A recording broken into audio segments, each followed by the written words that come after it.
வணக்கம். நம்ம வந்து இன்னைக்கு டிரான்ஸ்மிட் இபிய பத்தி பார்க்கலாம். ஓகேங்களா? இது வந்து நான் வந்து அட்வொகேட்ஸுங்களுக்காக போடுறேன். ஓகேங்களா? பொதுமக்கள் பார்க்காதீங்க. பார்த்தீங்கனாலும் உங்களுக்கு ஒண்ணும் புரியாது. சரிங்களா? ஏன்னா இது பொதுமக்களுக்கு தேவையில்லாத விஷயம். அட்வொகேட்ஸுங்களுக்கு தேவையான விஷயம். சரியா? இதில என்ன மேட்டர் அப்படின்னா, இப்போ டிரான்ஸ்மிட் இபி டிரான்ஸ்மிட்னா என்ன அப்படின்னா வந்து, ஒரு இடத்துலேருந்து இன்னொரு இடத்துக்கு மாத்துறது. என்ன சொல்றது? அதாவது from one place to another place வந்து ஒரு பொருள வந்து இது பண்றாங்க. போக்குவரத்து பண்றாங்க. அதான் டிரான்ஸ்மிட். சரிங்களா? இபின்னா எக்ஸிகியூஷன் பெட்டிஷன். நிறைவேற்று மனு அப்படின்னு சொல்லிட்டு சொல்லுவாங்க. சரிங்களா? அதுதான் டிரான்ஸ்மிட் இபி. டிரான்ஸ்மிட்னா என்னது? From one place to another place ஒரு பொருள வந்து போக்குவரத்து செஞ்சு இங்கேருந்து அங்க கொண்டு போய் குடுக்குறது. இது அதுதான் டிரான்ஸ்மிட். இபின்னா எக்ஸிகியூஷன் பெட்டிஷன் நிறைவேற்று மனு. அதான் டிரான்ஸ்மிட் இபி. சரிங்களா? இப்போ இந்த இபின்னா என்னன்றத பார்த்துருவோம். சரிங்களா? ம்.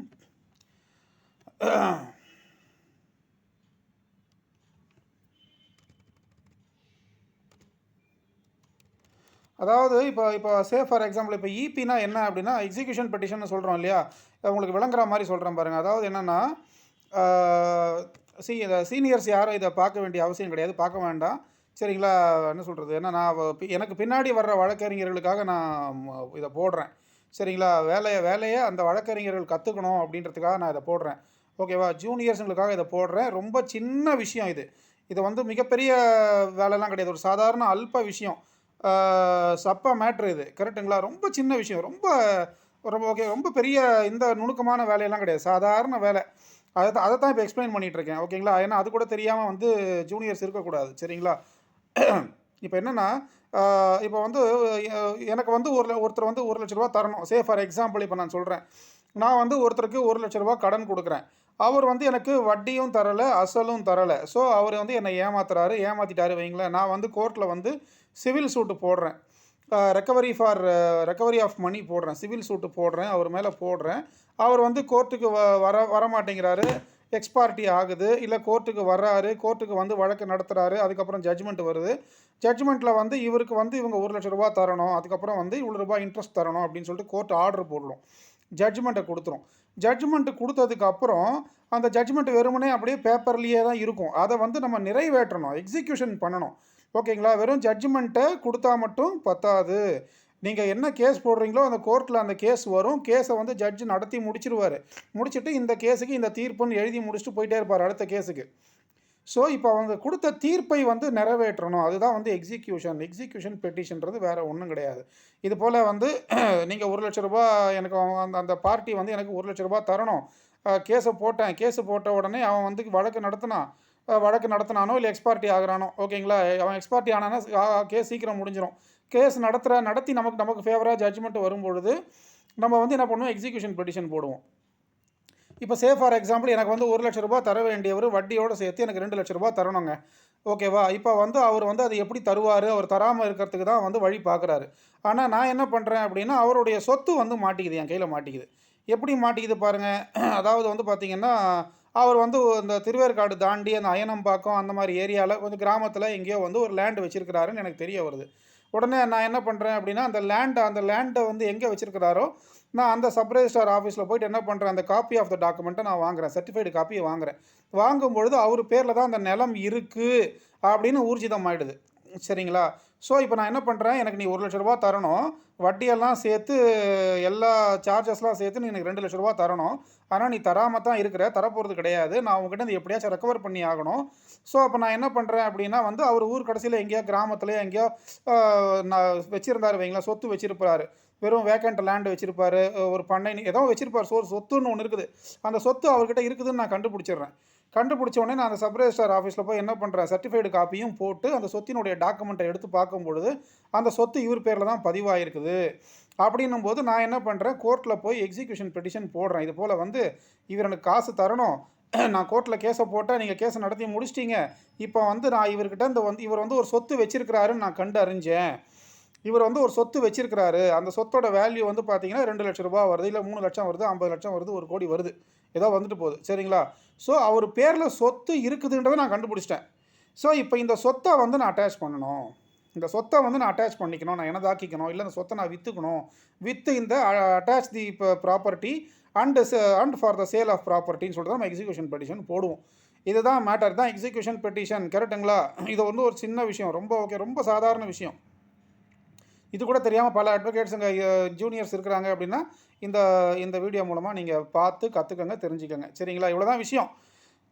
எதிர்த்தரப்புக்கிட்ட சொத்து இருந்துச்சு அப்படின்னா அந்த சொத்தை வந்து சர்டிஃபைடு காப்பி போட்டு சப்ரேஜர் ஆஃபீஸ்லேருந்து எடுத்து நம்ம என்ன பண்ணுறோன்னா எக்ஸிக்யூஷன் பெட்டிஷன் போடுறோம். இது போல் கோர்ட்டில் ஜட்ஜுக்கிட்ட போடுறோம், இந்த விபி போடுறோம். இது போல் இவர் எனக்கு இவ்வளோ ரூபா தரணும், இவருக்கு இந்த சொத்து இங்கே இருக்குது, இந்த சொத்து வந்து இந்த ஏரியாவில் இருக்குது, இந்த கிராமத்தில் இருக்குது, இந்த சொத்தோட வேல்யூ இவ்வளவு, இந்த சொத்தை நான் அட்டாச் பண்ணிக்கிறேன், இந்த சொத்தை நான் வந்து அட்டாச் பண்ணி எனக்கு வந்து சேல் பண்ணி நான் அந்த சொத்து பணத்தை எடுத்துக்கிறேன், எனக்கு நீங்கள் அலோவ் பண்ணுங்கள் அப்படின்றது தான் அந்த இபி எக்ஸிக்யூஷன் பெட்டிஷன். அதுக்கு வந்து ஒரு ப்ராப்பர் ஃபார்மேட் இருக்கும், கோர்ட்டுடைய ஃபார்மேட் இருக்கும். அந்த ஃபார்மேட் என்கிட்ட இருக்குது. வழக்கறிஞர்கள் யாருக்காச்சும் வேணும்னா அந்த ஃபார்மேட் என்கிட்ட இருக்குது, நீங்கள் கேளுங்க, நான் உங்களுக்கு கொடுக்குறேன். சரிங்களா? எனக்கு நீங்கள் ஃபோன் பண்ணிங்கனாலே போதுமானது. இல்லை நீங்கள் நேரில் கூட வாங்க, டெய்லியில் கோர்ட்டில் பாருங்கள். நான் ஹைகோர்ட் டெய்லி தான் வரேன். ஓகேங்களா? ஹைகோர்ட்டில் நீங்கள் வந்து பார்க்குறீங்கன்னா நீங்கள் கேட்டாலே கொடுக்க போகிறேன். இது வந்து ஃப்ரீ ஆஃப் காஸ்ட்டு தான். சரிங்களா? நம்ம வந்து உங்கள்கிட்ட காசுலாம் வாங்க போகிறது கிடையாது. ஏன்னா காசு வாங்குற அளவுக்கு இது ஒரு பெரிய இதுவும் கிடையாது. ஓகேவா? ராக்கெட் சயின்ஸும் கிடையாது. நீங்கள் செக்ஷனில் கேட்டிங்கனாலே அவங்க கொடுப்பாங்க உங்களுக்கு. செக்ஷனில் கொடுக்கலனா மற்ற அட்வொகேட்ஸ் கொடுப்பாங்க. அவங்க கொடுக்கலனா நீங்கள் என்கிட்ட வாங்கிக்கோங்க. எல்லாமே வந்து ஃபார்மேட் ஒர்க்கு தான். ஃபார்மேட் ஒர்க்கு தான் பண்ணணுமே தவிர நம்முடைய மைண்டை போட்டு அப்ளை பண்ணி ரொம்ப எக்ஸ்ட்ராலாம் பண்ணனா அப்போ ரிட்டர்ன் தான் ஆகும். ஓகேங்களா? இதுதான் மேட்ரு. இப்போ இதில் என்னென்னா ட்ரான்ஸ்ஃபர் இபி அப்படின்னா என்ன அப்படின்னா, இது போல் நான் வந்து சென்னை சிட்டி சிவில் கோர்ட்டில் ஒரு கேஸை நடத்தினேங்க. சென்னை சிட்டி சிவில் கோர்ட்டில் ஒரு கேஸ் ஒன்று நடத்தினேன். அந்த கேஸை வந்து எனக்கு சார்பாக வந்து தீர்ப்பு கொடுத்துட்டீங்க. ஆனால் அந்த சொத்து வந்து பார்த்தீங்கன்னா எங்கேயோ காஞ்சிபுரம் மாவட்டத்தில் இருக்குது, வேறு ஒரு மாவட்டத்தில் இருக்குது, அது ஏதோ ஒரு அந்த அந்த மாவட்டத்தில் இருக்குது. ஓகே, திருவள்ளூர் மாவட்டத்தில் இருக்குது, அரியலூர் மாவட்டத்தில் இருக்குது. சரிங்களா? ஸோ இந்த அப்போது அப்போ நான் இருக்கிறது நான் ப்ராக்டிஸ் பண்ணுறது சிட்டி சிவில் கோர்ட்டில் ப்ராக்டிஸ் பண்ணுறேன். மெட்ராஸ் ஹைகோர்ட் கேம்பஸ்க்குள்ளே சிட்டி சிவில் கோர்ட்டில் நான் ப்ராக்டிஸ் பண்ணுறேன் வைங்களேன். நான் சிட்டி சிவில் கோர்ட்டில் தான் ரெக்கவரி ஆஃப் மணி நான் சூட்டு போடுறேன். அந்த சூட்டில் தான் எனக்கு தீர்ப்பு கொடுக்குறாங்க. ஓகேங்களா? ஆனால் சொத்து எங்கே இருக்குது? காஞ்சிபுரம் மாவட்டத்தில் இருக்குது, இல்லை திருவள்ளூர் மாவட்டத்தில் இருக்குது. அப்போது அந்த ஜூரிஸ்டிக்ஷன் சொத்து எந்த ஜூரிஸ்டிக்ஷனில் இருக்குதோ அங்கே நீங்கள் கேஸை நடத்தணும். சரியா? இப்போது காஞ்சிபுரம் மாவட்டத்தில் இருக்கிற சொத்துக்காக நான் இங்கே வந்து இபி ஃபைல் பண்ண முடியுமா? முடியாது. ஸோ அப்போ நான் என்ன பண்ணணும்? இந்த இபியை வந்து அங்கே ட்ரான்ஸ்ஃபர் பண்ணுங்கள், அங்கே மாற்றி கொடுங்க. இதுதான் மேட்ரு, வேறு ஒன்றும் கிடையாது. சரிங்களா? அதாவது நான் இதுக்கு நம்ம என்ன பண்ணுவோம் அப்படின்னா வந்து எல்லா டாக்குமெண்ட்டையும் நம்ம வந்து ரெடி பண்ணி கொண்டு போயிட்டு மெட்ராஸ் ஹைகோர்ட்டுக்குள்ளே இருக்கிற சிட்டி சிவில் கோர்ட்டுக்கு உள்ளே இருக்கிற சிட்டி சிவில் கோர்ட்டில் ஃபஸ்ட்டு ஃப்ளோரில் இருக்கிற ஃபைலிங் செக்ஷனில் கொண்டு போய் எல்லா டாக்குமெண்ட்டையும் நம்ம போட்டுடுவோம். சரிங்களா? அது அங்கேருந்து இபி செக்ஷனுக்கு போகும். இபி செக்ஷனுக்கு போன உடனே அவங்க என்ன பண்ணுவாங்கன்னா உங்கள் டாக்குமெண்ட்டை எல்லாம் சரி பார்த்துட்டு நீங்கள் இப்போ பெட்டிஷன் கொடுக்குறீங்க பார்த்தீங்களா, இதை வந்து என்ன பண்ணுவாங்க, இப்போ நான் சிட்டி சிவில் கோர்ட்டில் கேஸை போட்டேன், எனக்கு சாதகமாக தீர்ப்பு வந்துருச்சு. ஆனால் அந்த சொத்து வந்து காஞ்சிபுரம் மாவட்டத்தில் இருக்குது. ஸோ இப்போ நான் என்ன பெட்டிஷன் போடுறேன் அப்படின்னா, இப்போ நான் கொடுக்குற டாக்குமெண்ட்டுகளை காஞ்சிபுரம் கோர்ட்டுக்கு அனுப்பி விட்டுடுங்க அப்படின்னு தான் நான் இப்போது பெட்டிஷனை போடுறேன். எங்கே போடுறேன்? சிட்டி சிவில் கோர்ட்டுக்குள்ளே ஃபஸ்ட்டு ஃப்ளோரில் ஃபைலிங் செக்ஷனில் போய் நான் அதை ஃபைல் பண்ணுறேன். அது அங்கேருந்து அவங்க அங்கே பக்கத்தில் இருக்கிற இபி செக்ஷனுக்கு போய் இபி செக்ஷன் என்ன பண்ணுவாங்க, அதை அந்த கோர்ட்டுக்கு அமுச்சு விட்ருவாங்க. இதுதான் வேலை, வேறு ஒன்றுமே கிடையாது. இதை நீங்கள் தெரிஞ்சுக்கங்க. ஓகேவா? வேலை தெரியாமல் எதையும் பணம் சம்பாதிக்க முடியாது வக்கீல் ஃபீல்டில். ஸோ வேலை தெரிஞ்சுக்கிட்டா தான், வேலை கற்றுக்கிட்டா தான் உங்களுக்கு இந்த பணத்தை சம்பாதிக்க முடியும். அந்த வேலையை சொல்லி கொடுக்கறது யாரோ அவங்கக்கிட்ட கற்றுக்கங்க. சரிங்களா? இதுதான் மேட்ரு. இப்போ என்ன பண்ணுவாங்க, இபி அங்கே செக்ஷனில் இருக்கிறவங்க என்ன பண்ணுவாங்க, அதிமேதாவிங்க என்ன பண்ணுவாங்க, அது இபி கிடையாதுங்க, இஏ அப்படின்வாங்க. இஏன்னா என்னதுங்க? Execution application. கன்சியூமர் கேசஸில் வந்து இஏ அப்படின்னு சொல்லுவாங்க, எக்ஸிக்யூஷன் அப்ளிகேஷன்னுவாங்க. சிவிலில் வந்து பார்த்தீங்கன்னா எக்ஸிக்யூஷன் பெட்டிஷன்னுவாங்க. எல்லாம் ஒன்று தான். சரிங்களா? ஸோ நீங்கள் வந்து மெர்சல் ஆகக்கூடாது. ஏன்னா அவங்க என்ன பண்ணாங்க, சார் அது இபி கிடையாது சார், அது இஏ அப்படின்னு என்ன கன்ஃபியூஸ் பண்ணாங்க இன்னைக்கு காலையில். அப்படிங்களா? ரொம்ப சந்தோஷங்க. சரிங்க. ஏன்னா அங்கே இருக்கிறவங்களுக்கு ஃபுல் நாலேஜ் இருக்காது. ஓகேங்களா? அவங்க வந்து அப்படியே என்ன சொல்கிறது, ஒரே லைனில் நேர்கோட்டில் போவாங்க. நம்ம தான் எல்லா கேஸும் பார்க்குறோம், நமக்கு தான் அந்த எல்லா வேஸ்ட் நாலேஜ் இருக்கும், அவங்களுக்கு இருக்காது. அவங்க ஒரு செகண்டில் என்ன கன்ஃபியூஸ் பண்ணி விட்டாங்க. அது இபி கிடையாதுங்க, அது இஏங்க அப்படின்னாங்க. அப்படிங்களா? ரொம்ப சந்தோஷங்க, சரிங்க அப்படின்ட்டேன். ஸோ இஏன்றது எக்ஸிக்யூஷன் அப்ளிகேஷன். அது வந்து எதில் வரும்? கன்சியூமரில். இபின்றது இது சிவிலில் வரும். சரிங்களா? அதனால் வந்து அவங்க உங்களை கன்ஃபியூஸ் பண்ணுவாங்க. ஓகேவா? அவங்களுக்கே தெரியாமல், அவங்களுக்கே பல விஷயங்கள் தெரியாது. ஆனால் அதை பார்த்து நீங்கள் மெர்சல் ஆகிட்டு நீங்கள் கன்ஃபியூஸ் ஆகிடாதீங்க. இது இபி. சரிங்களா? இதுதான் மேட்ரு.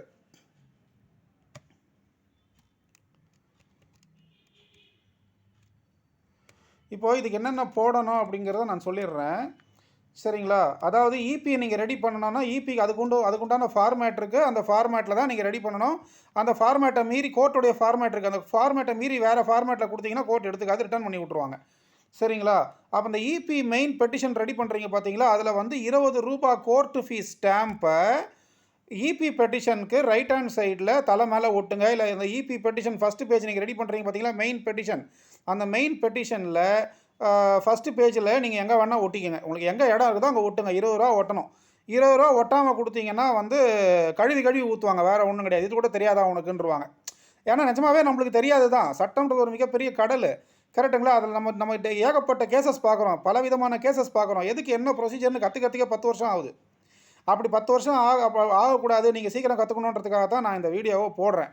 ஸோ இபி ஃபைல் பண்ணுறீங்கன்னா அந்த மெயின் பெட்டிஷனில் நீ தலைக்கு மேலே ஒட்டுவியோ கீழே ஒட்டுவியோ எங்கே உனக்கு இடம் இருக்குதோ அங்கே ₹20 ₹20 கோர்ட் ஃபீஸ் ஸ்டாம்பை ஒட்டிக்கோங்க. சரிங்களா?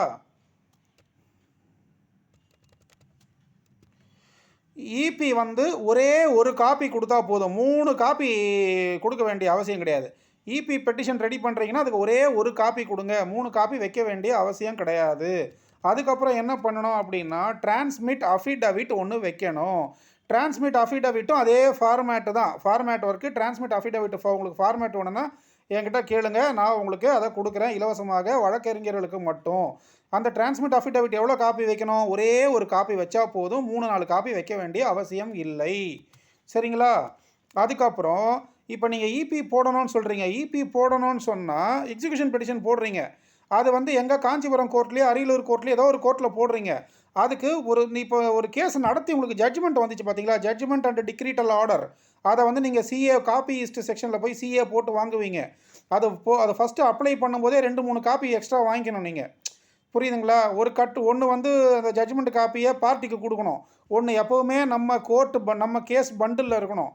ஒன்று வந்து நீங்கள் வந்து இபி போடுறீங்க அப்படின்னா அப்போ வந்து புரியுதா சொல்கிறது? ஒன்று வந்து நம்ம கட்டில் இருக்கணும், எப்போவுமே நம்ம கேஸ் கட்டில் இருக்கணும். ஒன்று வந்து பார்ட்டிக்கிட்ட கொடுத்துருங்க அவரோட சாட்டிஸ்ஃபேக்ஷனுக்காக. சப்போஸ் இபி போடுறீங்க அப்படின்னா அந்த நேரத்தில் போய் சிஏ போட்டுட்டு உட்காந்துருக்கூடாது. அதனால் நீங்கள் judgement copy judgement and decretal order நீங்கள் வந்து அப்ளை பண்ணி வாங்கும் பொழுதே 3 காப்பி வாங்கிடுங்க. சரிங்களா? அப்போ தான் உங்களுக்கு இபி போடுறதுக்கு ஈஸியாக இருக்கும்.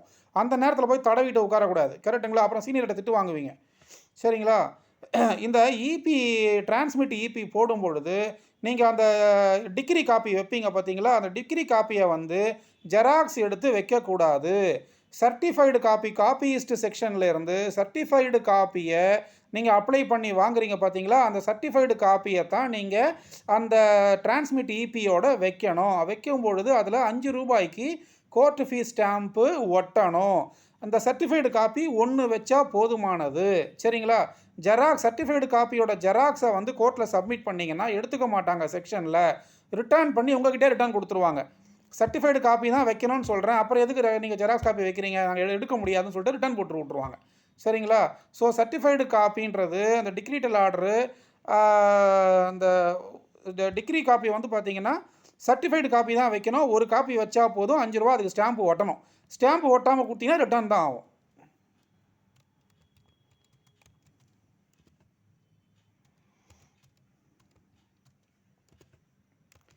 அதுக்கப்புறம் வந்து பார்த்தீங்கன்னா இதுக்கு வந்து ப்ராசஸ் வைக்க வேண்டிய அவசியம் இல்லை, இதுக்கு சம்மன் வைக்க வேண்டிய அவசியம் இல்லை, ஏடி கார்டு அப்புறம் அந்த போஸ்டல் கவர்லாம் வைக்க வேண்டிய அவசியம் இல்லை.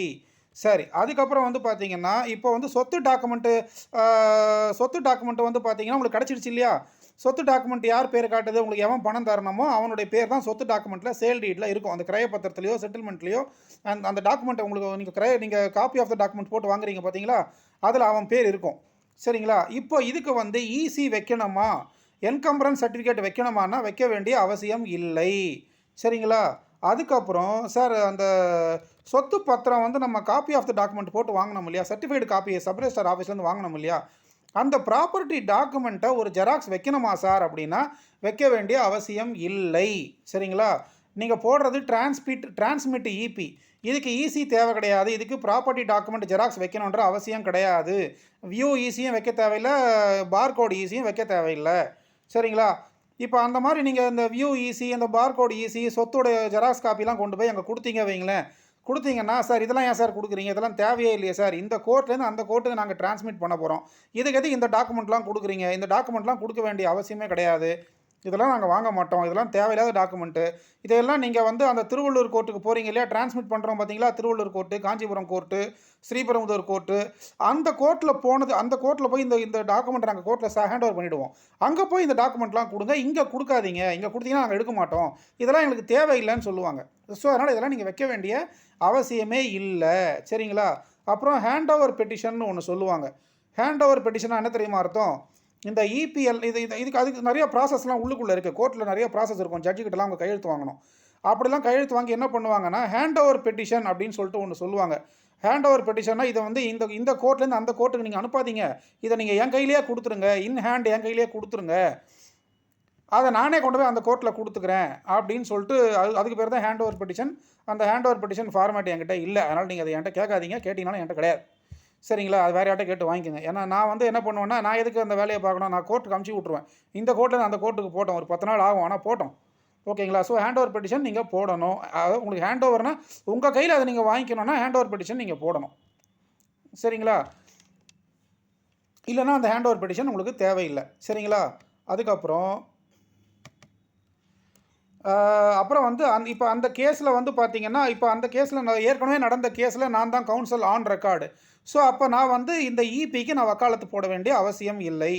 ஒருவேளை கேஸ் எங்கேயோ நடந்திருக்கும். யாரோ நடத்தியிருப்பாங்க. ஓகேங்களா? அது வந்து உங்க கையில வரும். இபி உங்க கையில வரும்னா, அப்ப இபிக்கு நீங்க தான் வந்து வக்காலத்து போடணும். இந்த கேஸ்ல நான் கவுன்சில் ஆன் ரெக்கார்டு. அதனால நான் வந்து ஓஎஸ்னா சூட் ஃபார் ரெக்கவரி. இந்த ஒரிஜினல் சூட்ல நான் தான் கவுன்சில் ஆன் ரெக்கார்டு. இப்ப இபிலயும் நான் தான் கவுன்சில் ஆன் ரெக்கார்டுன்னு சொல்லும்போது நான் வக்காலத்து போட வேண்டிய அவசியம் கிடையாது. ஆனா, நீங்க வந்து ஃப்ரெஷ்ஷா அந்த கேஸ்ல உள்ள போறீங்க அப்படி இபில உள்ள போறீங்கன்னா, நீங்க வக்காலத்து போடணும். Advocate welfare, clerk welfare, ₹10 stamp இதெல்லாம் அந்த வக்காலத்துல ஒட்டுங்க. பிஃபோர் மீ சைன் வாங்குங்க. பார்ட்டி கிட்ட சைன் வாங்குங்க. உங்க அட்வொகேட்ஸ் உங்க கையெழுத்த நீங்க போட்டுக்கோங்க. சரிங்களா?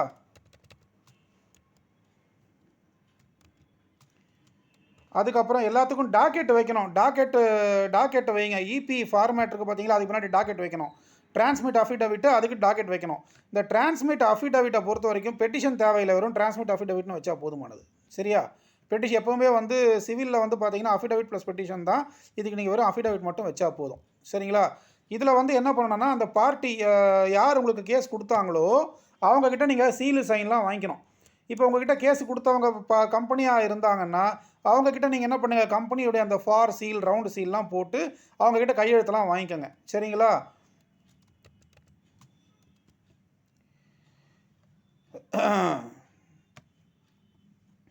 இதையெல்லாம் கொண்டு போய் நீங்க ஃபைலிங் செக்ஷன்ல குடுத்துட்டீங்க அப்படின்னா, first floor filing section city சிவில்ல ஃபர்ஸ்ட் ஃப்ளோர் ஃபைலிங் செக்ஷன்ல குடுத்துட்டீங்கன்னா, அங்க இருக்கிறவங்க அத வாங்கிக்குவாங்க.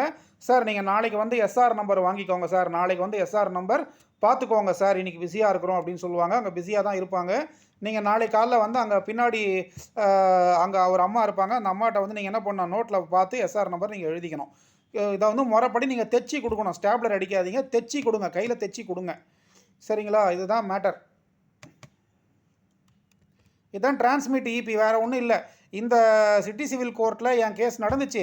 சொத்து வந்து பார்த்தீங்கன்னா அரியலூர் மாவட்ட கோர்ட்டில் இருக்குது, ஸ்ரீபெரும்புதூர் கோர்ட்டில் இருக்குது, திருவள்ளூர் மாவட்ட கோர்ட்டில் இருக்குது. அதனால் அந்த ஜூரிஸ்டிஷனல் கோர்ட்டுக்கு இங்கேருந்து இதை அமுச்சு விட்ருங்க. நான் கொடுக்குற பெட்டிஷன் அங்கே அமுச்சு விட்ருங்க. இதுதான் மேட்ரு, வேறு ஒன்றும் கிடையாது. சிம்பிளாக நான் உங்களுக்கு எக்ஸ்பிளைன் பண்ணிட்டேன். அவங்க வந்து அவங்க அங்கே இருக்கிற கோர்ட்டு கிளர்க்குங்க வந்து அவங்க அந்த ப்ராசஸ்லாம் முடிஞ்சு அவங்க ஜட்ஜுக்கிட்டலாம் எங்கே கையெழுத்து வாங்கணுமோ அந்த ப்ராசஸ் நமக்கு தெரியாது. I am not a clerk. சரிங்களா? அதெல்லாம் முடிஞ்சு அவங்க வந்து அந்த கோர்ட்டுக்கு அனுப்பிச்சி விட்ருவாங்க. அது டிஸ் நம்பர்னு சொல்லுவாங்க. டிஸ் நம்பர்னா டிஸ்பேட்ச் நம்பர், வேறு ஒன்றும் இல்லை. டிஸ்பேட்ச்னாலும் டெஸ்பேட்ச்னாலும் ரெண்டும் ஒன்று தான். சரிங்களா?